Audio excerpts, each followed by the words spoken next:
Today we're going to take a bit of a departure while I wait for some fun PTR things to appear, and we're going to talk about esports. This all spurred off a very potentially cool thing that happened in the United States a few days ago, and the supposed backlash that ensued. This is a first in this rough format of video, as I would like to cover some more topical issues that I find to be interesting, so let me know roughly what you think down in the comments.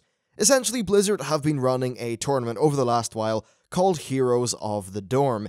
It's basically a college-level tournament in which Heroes of the Storm teams play against each other for college tuition. As it turns out, this is a truly massive amount of money in the US. Yeah, college is really expensive for you guys, so it's absolutely a very exciting prize for them all to get.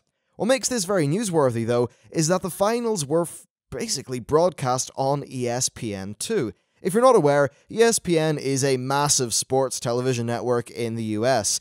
ESPN2 isn't as important as their main channel, but it's still really bloody big. As far as I know, this is one of the first times that such a tournament has been broadcast live on US TV. ESPN have actually been experimenting with esports over time. Prior to this, they actually streamed the International 3 over on their streaming site. That, by the way, is the massive tournament for Dota, which is Valve's MOBA. It did extremely well, garnering millions of viewers.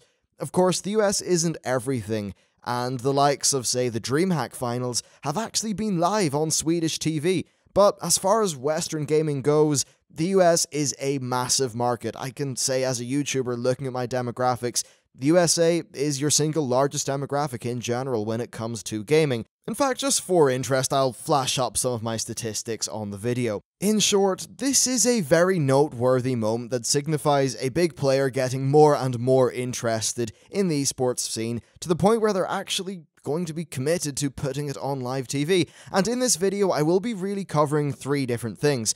First of all, the performance and viewer numbers for the tournament. Second, the topic of esports being on television. And finally, whether they should be considered sports. Spoiler, esport and sport are actually different words, and it's not really surprising how they're actually different things, and really, it shouldn't be much of an issue. Alright, so first of all, let's talk about the viewer numbers and that sort of stuff. One thing that we don't readily see with this Heroes of the Dorm tournament is how many views that it actually got. With the likes of, say, Twitch.tv, these numbers are normally readily available, but the tournament was only broadcast live within the US on ESPN2. It got a Nielsen rating of 0.1, and that actually equates to 100,000 viewers. So yes, people did watch this. It's not a ginormous amount, even for ESPN2, and it definitely doesn't have anything on Riot's LCS or Valve's The International tournaments.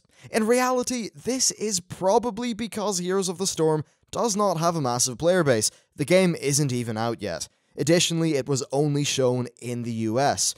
If this were also to be broadcast live on Twitch worldwide, then I think it's pretty clear that the number would have been quite a bit higher.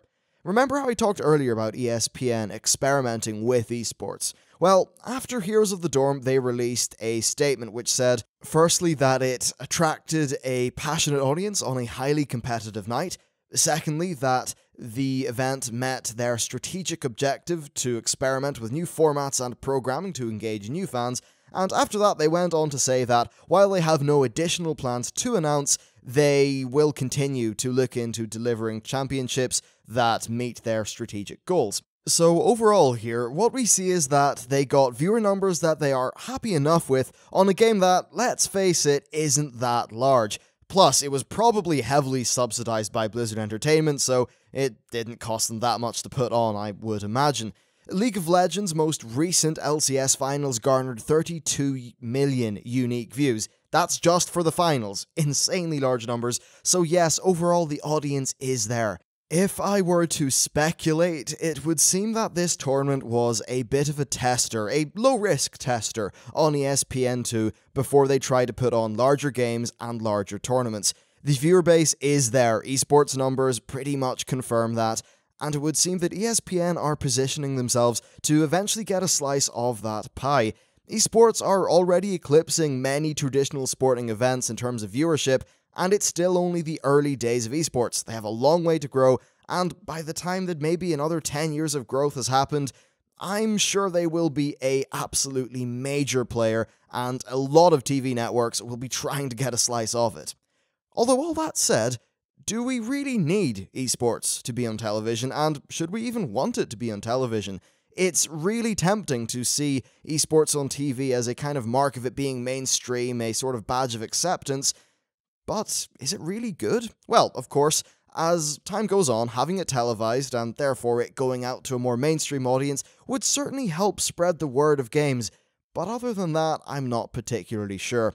Tournaments are already tremendously successful on Twitch.tv, and even streaming on in-game clients for some of the other MOBAs, and to be honest, aligning with traditional TV has its problems. Commercialization is probably inevitable, but you can be damned that TV, in the traditional sort of media sense, will accelerate that commercialization.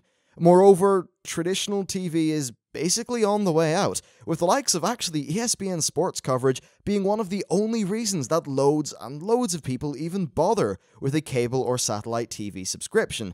You can get this stuff for free on Twitch.tv, so is a TV partner really something that's going to be that useful if you're thinking about the long game? Frankly, I'm not sure whether a little bit more mainstream coverage is worth all of the bullshit that it would probably entail. Esports are doing fantastically well on their own, and having that growth be separate from mainstream television for as long as possible is likely quite a good thing. It can grow organically, and people can learn how to put on tournaments in a more organic fashion that's free from the sort of traditional media and increased corporate bullshit. I think we're carving out a really fantastic niche here, and if we just stay on course, then stuff should be pretty good. Finally, now that I've covered the topic of it actually being on television, let's talk about whether they are actually sports and the backlash to this Heroes of the Dorm tournament.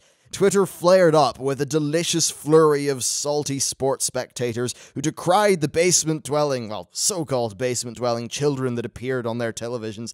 They did seem quite perturbed by the whole thing, and moreover, we had some very large pundits weigh on the issue, with one of ESPN's radio people by the name of Colin Cowherd say that he will quit his job if they make him cover games, and he went on to say lots of nasty things about the casters at the event and just gaming in general. And lots of the media attention has went towards all of this supposed hate.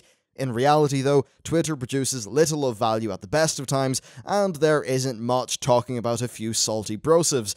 As for Colin himself, well, he represents the past, and as time goes on, the likes of him will become more and more irrelevant.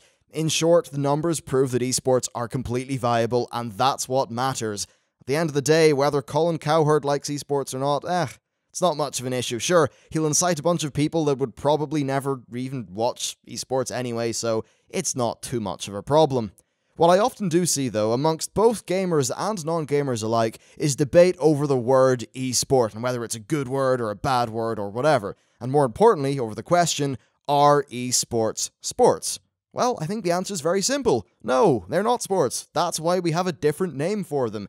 It really is that simple. I'd argue that while physical exertion is a really big part of watching traditional sports, what most people are interested in is the competition.